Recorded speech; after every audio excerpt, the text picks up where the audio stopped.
வணக்கம் உறவுகளே, எல்லோருக்கும் வணக்கங்கள். பலம்புரியின் சங்குநாதத்தில் ஓர் பார்வை. அதில் எங்கள் நின்ற ஆட்சியின்றி அறிவுது என்ன பேராண்டிக்கு ஆட்சி சொல்றோம். பேராண்டி என்ற பேரன் பேரன். அப்ப பேரனுக்கு ஒரு ஆட்சி அறிவுரை சொல்றா, பேத்தி அறிவுரை சொல்ற வச்சுக்கொண்டு அந்த எங்களுக்கு விஷயங்கள் வருது. தெரியும், இந்த விஷயம் இன்றைக்கு நாங்க பார்க்க போறோம். நாங்கள் முதல் ஒன்று செய்த நாங்கள் இது விவசாயிகளை பற்றி நான் சூடடிக்கிறத பற்றி உனக்கு சொன்னேன். அதை இன்றைக்கு ஆட்சியும் சொல்லியிருக்கிறான். அதை பார்ப்போம். என்ன சூடடித்தல்? ஓ பேராண்டி சூடடித்தல். மாசி பனி மூசி பெய்யுது, சச்சியான குளிரண்டு அதிகாலையில எழும்பாம போத்தி கொண்டு படுத்துறாதேடா.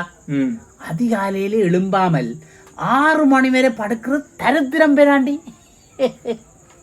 இப்ப நீ பேராண்டி, நான் ஆட்சி. ஓ உனக்கு இப்ப கதை ரொம்ப. உனக்கு சூடடித்தல் தெரியுமோ? தெரியாது.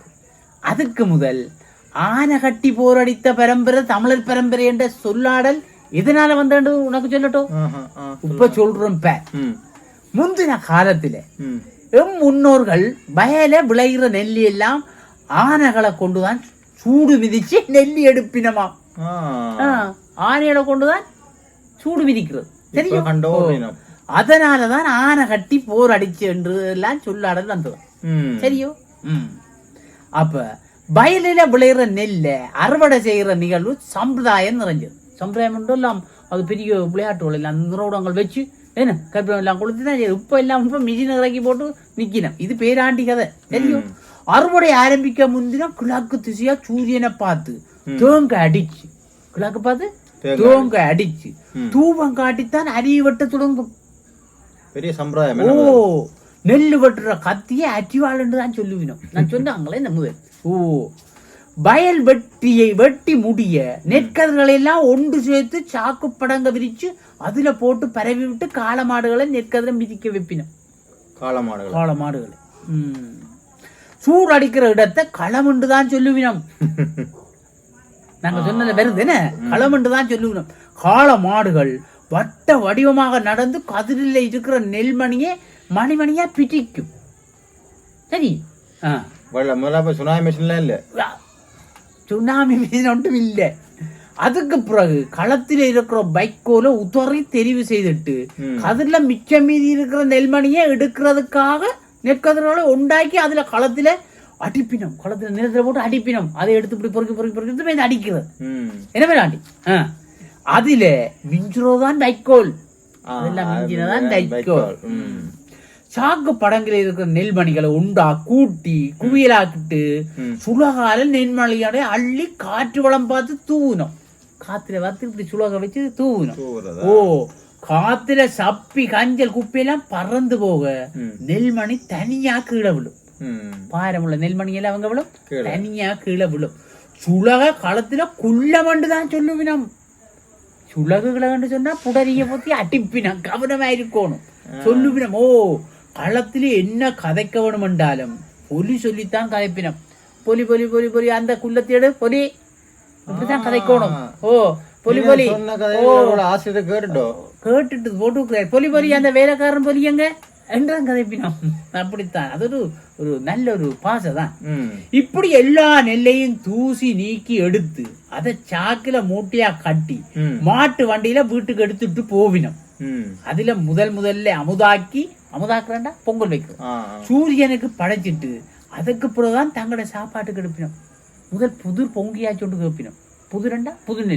புது நெல்லு பொங்கி கடவுளுக்கு படைச்சு சூரியனுக்கு எல்லாம் படைச்சிட்டு தான் சாப்பிடுவோம். நன்றி கடன் செலுத்திட்டு தான் சாப்பிடுவோம். அது இப்ப அப்படி இப்ப களத்திலேயே வித்து விட்டுருவாங்க நெல் எல்லாத்தையும். வீட்டை கடையில வாங்குவோம். இப்போ இதை விற்போம். அப்படி இந்த பொங்கலை புது பொங்கல் என்று சொல்லுவினோம். புது பொங்கல் என்று சொல்லுவினோம். பேராண்டி அந்த காலம் ஆரோக்கியமானதடா பேராண்டி. இனிமையான காலம்டா பேராண்டி. இப்ப அப்படி எந்த இனிமையும் இல்லடா. எல்லாம் தனிமைதான் இல்லையே, எல்லாம் தனிமையா போச்சு. எங்களோட கதைக்கிறீங்களடா பேராண்டி நீங்கள் எல்லாம். வயல் வெட்டி சூடடிச்சு நெல் வீட்டுக்கு கொண்டு வாரதெல்லாம் மிஷின் மயமாயிட்டுடா. மிஷின். இதுகள்ல பாரம்பரியமும் இல்லை, கூட்டு முயற்சியும் இல்லை, சந்தோஷமும் இல்லை. ஒன்றும் இல்லை, ஒற்று மகிழ்ச்சியும் இல்லை. ம். இந்த கொடுமைகளால தான் மண் மலடா போச்சு. மண் மலடா போச்சுன்னா என்ன, பூமி போண்டே தருதில்லை, விளையுதில்லை. ஒரு விளையுதில்லை, ஒன்றுமில்லை. மழை வந்தால் கொட்டி தீர்க்குது, ம். வராட்டா வறட்சி காட்டுது. வந்தா ஒரே கொட்டல், வராட்டி ஒரே போக்கும் வறட்சி. எல்லாம் காலப்புல வேறாண்டி, எல்லாம் காலப்புல. என்னத்தால வந்தது? உங்களாலடா, உங்களாலான் வந்தது. பழமைய மறந்தால் நிலை இதுதான் என்றதை நீ புரிஞ்சு கொண்டா சரி. நீ புரிஞ்சு கொண்டா சரி. எதுவும் புரியுதோ? மண்டைய ஆட்டுற பேராண்டி வேறாண்டி.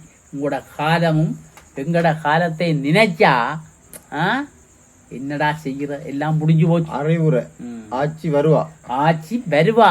நான் பேந்த முன்னாக்கு அறிவுரை சொல்ல வருவன். இது மாவை நான் கஜேந்திரனின் ஆக்கம். ஆட்சி அறிவுரை சூடடித்தல். இதிலிருந்து நாங்கள் விடைபெறுவோம். என்ன பழைய நல்லா காலம் ஒரு நல்ல வாழ்க்கை. நல்லா இருக்கு. இப்போ பழைய காலத்தை பற்றி எனக்கு இப்போ நான் கொஞ்சம் மேல ஒரு ஆள் போராட்டத்துக்காச்சும் ஒன்றைய சொன்னார். தம்பி உனக்கு தெரியாது, அந்த காலத்துல போயிட்டா மா இருக்குமாம், இந்த கோதுமைமா, அதுல பின்னத்துல ரொட்டி சுட்டு சாப்பிடுற மாதிரி ஒரு சுகம் இருக்காது. இப்ப எல்லாரும் பீட்சா பர்கர்ல நிக்கிறாங்க. அதுவும் ரொட்டி தான், அதுவும் ரொட்டி தான், அதுவும் ரொட்டி தான். அது மண் சட்டியில சுட்ட ரொட்டி. இது அந்த அவனில போட்ட ரொட்டி, கரண்டிலையும் போட்டு அந்த ஒட்டாத சட்டியில போட்டு சுடுறிய. என்னடா செய்கிற, எல்லாம் முடிஞ்சு போச்சு. போனா வாழ்க்கை கஷ்டம் தான். கஷ்டம்தான். பேசாம காட்டுல இருப்போம். நல்ல விஷயம், நல்ல வாழ்க்கை. மரத்தை நம்பி, காட்டப்பி பழங்களை நம்பி, கொடிகளை நம்பி வாழலாம். மனுஷனை நம்பி வாழலாம். சே மனுஷனை நம்புறத விட இப்ப ஐயோ கடவுளை. ஓகே, நாங்கள் விடைபெற்றுக் கொள்வோம். நன்றி, வணக்கம். வணக்கம். நம் எண்ணங்களுக்கு ஏற்ற வகையில் நவீன டிசைன்களின் நகைகள், பாரம்பரியத்தை தொட்டுணர்த்தி கைராசியோடு நம்பிக்கை இணையும் தருணம். வெளிநாடுகளுக்கான பொதிகள் சேவை துறையில் முன்னணி நிறுவனமான அருள் குளோபல் எக்ஸ்பிரஸ் மற்றும் அருள் பிரைவேட் லிமிடெட் நிறுவனங்களின் இணை நிறுவனம் அருள் ஜுவல்லரி. அழகான பந்தம், எல்லையில்லா ஆனந்தம்.